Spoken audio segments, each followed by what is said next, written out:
انگریزوں نے سزائے موت دی تھی اور 26 ستمبر 1857 کو انہیں گولی مار کر شہید کر دیا گیا تھا۔ تو مسلمانوں کے اندر انگریز سامراج کے خلاف اٹھتے ہوئے جذبات اور بیداری کے آگے بند باندھنے کے لیے انگریزوں نے سر سید احمد خان کو آگے کیا۔ سر سید احمد خان بنیادی طور پر مسلم اشرافیہ کے نمائندے تھے، اور انہوں نے جب یہ کالج قائم کیا، انگریز کے وہ مراعات یافتہ بھی تھے، انگریز نے انہیں ایک جج کا منصب عطا کر رکھا تھا، اور مقصد یہ تھا کہ مسلمانوں کے اندر انگریزوں کے خلاف اٹھتے ہوئے بڑھتے ہوئے بیدار ہوتے ہوئے جذبات کو آگے باندھا جا سکے۔ چنانچہ یہ جو ادارہ تھا علی گڑھ مسلم یونیورسٹی، یہ کوئی جمہوری بنیادوں پر قائم نہیں تھا، یہ ایک سٹیٹس کو قائم رکھنے کا ادارہ تھا، اور اسی سٹیٹس کے لوگوں کو وہاں تعلیم و تربیت دی جاتی تھی۔ اور سر سید احمد خان بنیادی طور پر عورتوں کی تعلیم کے بھی خلاف تھے، اور وہ اپنی عام گفتگو میں اجلاف اور اشراف کا ذکر کرتے تھے۔ وہ نہیں چاہتے تھے کہ نچلی ذاتوں کے لوگ پڑھ لکھ کر اوپر آ جائیں۔ تو اس یونیورسٹی سے، اس ادارے سے نکلا ہوا جو طبقہ تھا جو ہمارے حصے میں آیا، مثلا ہاشم رضا بابائے بیوروکریسی، تو آپ اندازہ لگائیں کہ ان کے خیالات و نظریات کیسے ہوں گے۔ ہمارے پہلے ڈکٹیٹر جناب جنرل ایوب خان صاحب بھی علی گڑھ کے ہی پڑے ہوئے تھے۔ تو سب سے پہلے تقسیم کے بعد لیاقت علی خان قائد اعظم کے بعد انہیں گورنر جنرل بنایا گیا، اور لیاقت علی خان بنیادی طور پر مسلم اشرافیہ کے ہی نمائندے تھے، جاگیردارانہ پس منظر سے تھے، وہ کوئی نظریاتی جمہوری رہنما نہیں تھے، مگر اس کے باوجود بھی بیوروکریسی نے انہیں برداشت نہیں کیا۔ ہم آئندہ کسی ایسی مجلس میں لیاقت علی خان صاحب کے ان اقدامات کا جائزہ لیں گے کہ انہوں نے جمہوریت کے راستے میں کیسے کیسے کانٹے بوئے۔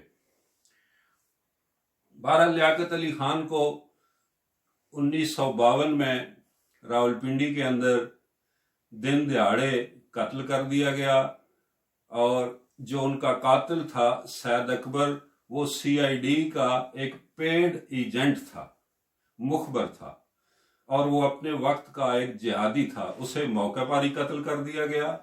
اور جو ان کی کیس کی تفتیش کر رہا تھا ایک سینئر پولیس افسر، اسے بھی ایک حادثے کا شکار ہو گیا۔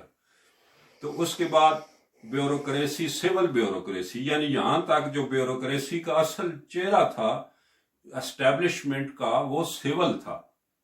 چودھری اپنا ذہنی اور جسمانی طور پر معذور غلام محمد سے لے کے چودھری محمد علی تک، یہ سب انگریز دور کے تربیت یافتہ بیوروکریٹ تھے۔ اسی اثناء میں ایوب خان صاحب ترقی پا کر پروموشن لے کر وہ جنرل بن چکے تھے اور آرمی چیف بن چکے تھے۔ انہوں نے یہ سوچا، اپنے ساتھی جرنیلوں کو اس بات پر آمادہ کیا کہ طاقت تو ہمارے پاس ہے، اور حکومت یہ وائٹ کالر بابو چلا رہے ہیں، کیوں نہ ہم خود آگے آئیں اور خود حکومت چلائیں۔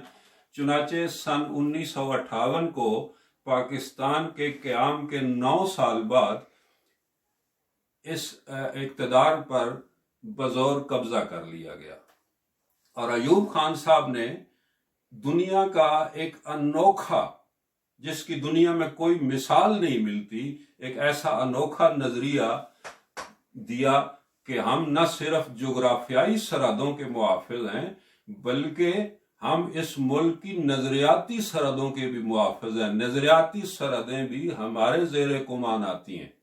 چنانچہ یہ نظریہ انہوں نے دیا۔ اور دیکھیں، جب ہم بات کرتے ہیں آرمی کی، کہ آرمی کے 3 شعبے ہیں جی، ایئر فورس، نیوی اور بری فوج۔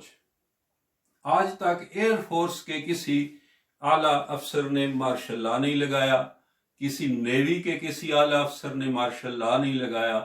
مارشل لا ہمیشہ ایوب خان کی کے وارثوں نے بڑی فوج جسے ہم آرمی کہتے ہیں اس کی اعلیٰ قیادت نے مارشل لا لگائے، اور اس ملک کی جو تاریخ ہے نصف سے زیادہ حکومت کی براہ راست. آپ اس بات کا اندازہ یوں لگائیں کہ 70 سال سے زیادہ اس تاریخ پر نصف وقت ان 4 ڈکٹیٹرز نے براہ راست حکومت کی، اور جو باقی کا نصف وقت ہے اس میں 22 وزیر اعظم، 22 لیاقت علی خان سے لے کے نواز شریف تک 22 وزرائے اعظم آئے، اور کسی ایک نے بھی اپنی آئینی مدت پوری نہیں کی. تو آرمی کی اعلیٰ قیادت کے بارے میں، اعلیٰ قیادت آرمی سے، سپاہی سے لے کے صوبیدار میجر تک، آنرری کیپٹن تک یہ فوج ہے. اس کے اوپر فوج کا اوپری طبقہ افسر جو کمیشن لے کے آتے ہیں، میجر سے لے کے کرنل تک. لیکن جو اعلیٰ قیادت ہے، اعلیٰ قیادت کا مطلب یہ ہے کہ وہ 1 سٹار جنرل سے لے کے 4 سٹار جنرل تک، یعنی brigadier, major general, lieutenant general اور چیف اور 4 سٹار جنرل، یہ اعلیٰ قیادت ہے. ساری خرابی کی جڑ اس کارنر میں، بلکہ اس پورشن اور اس منزل میں ہے. اس کے بعد اسٹیبلشمنٹ میں نیوی کے افسران بھی شامل ہیں، ایئر فورس کے بھی افسران شامل ہیں، لیکن اس کو لیڈ یہ آرمی کا طبقہ کرتا ہے، اعلیٰ افسران کا، 1 سٹار سے لے کے 4 سٹار جنرلز تک.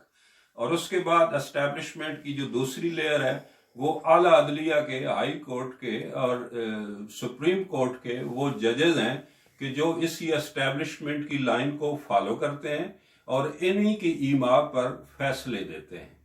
کبھی کبھی ان میں سے کسی کا ضمیر جاگ اٹھتا ہے اور وہ ریٹائرمنٹ کے بعد اس کا اظہار بھی کر دیتا ہے، جیسا کہ وہ چھوٹو شاہ نسیم حسن شاہ نے کہا تھا کہ بھٹو کے فیصلے میں ہم پر بہت دباؤ تھا. اور آج اسی کے داماد نے، کھوسے نے، ایک منتخب حکومت کے منتخب وزیر اعظم کو سسلین مافیا کہا.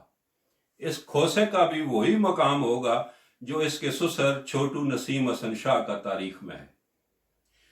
اب وقت ہے کہ عوام کو ان کے اصل حقوق لوٹا دیے جائیں، عوام کے ووٹ کو احترام دیا جائے، عوام جس کو منتخب کریں وہ حکومت بنائے، اور آپ اپنی ان باؤنڈریز کے اندر چلے جائیں جو آپ کے لیے قانون نے متعین کر رکھی ہیں. 70 سال سے مسلسل اس کی خلاف ورزیاں ہو رہی ہیں. اس ملک کو ایک جمہوری فلائی سلطنت، جمہوری فلائی ریاست بنانے کی بجائے جو قائد اعظم اسے بنانا چاہتے تھے، اسے ایک سیکیورٹی سٹیٹ بنا دیا گیا. اور اب یہ ملک، اس کے عوام اس بات کے متحمل نہیں ہو سکتے کہ اسے مزید سیکیورٹی سٹیٹ کے طور پر چلایا جا سکے. آج اس کے عوام ظلم و ستم میں پس رہے ہیں. پنجاب جیسا خطہ جہاں گزشتہ 5000 سال سے خوراک پیدا کر رہا ہے، وہاں لوگ آٹے کے لیے ترس رہے ہیں، وہاں 2 وقت کے کھانے کے لیے ترس رہے ہیں. یہ کس قسم کی ریاست ہے کہ ایک طرف ڈی ایچ اے میں 22 کروڑ سے لے کے 40 کروڑ تک گھر بن رہے ہیں، اور دوسری طرف اسی خطے کے زمین زادے ٹوبوں سے جانوروں کے ساتھ ان کا جھوٹا پانی پی رہے ہیں. لوگوں کو زندگی کی سانس بحال رکھنا مشکل ہو رہا ہے، اور انہیں اس بات کا اب خیال کرنا ہوگا.